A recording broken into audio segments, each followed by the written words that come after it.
Hi students, how do you name the compound by IUPAC system? பார்க்கலாம். இந்த compound என்னென்ன functional group ப்ரெசென்ட்டாக இருக்குன்னு பாருங்கள். ஒரு functional group COOH, another functional group is double bond. ரெண்டு functional group உள்ள compound, அதை எப்படி நேம் பண்ணுறதுன்னு பாருங்கள். First total number of carbon atom. இதுக்கு நம்பரிங் கொடுக்குறப்ப எப்பயுமே ஆசிட் குரூப் ப்ரெசென்ட்டாக இருக்குன்னா அதுக்கு தான் நம்பர் 1 பொசிஷன். லைக் ஆல்டிஹைட் இருந்தால் அதுக்கு தான் number 1 position. Okay, 1 2 3 4 4 carbon atom present ஆகிருக்கு மெயின் செயினில். So total number of carbon equal to 4.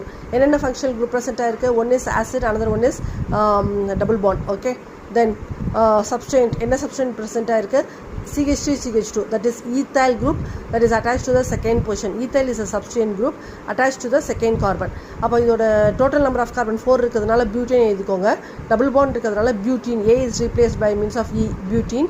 Next acid இருக்கிறதுனால OIC acid. E should be replaced by OIC acid, butanoic acid. Substituent is ethyl, 2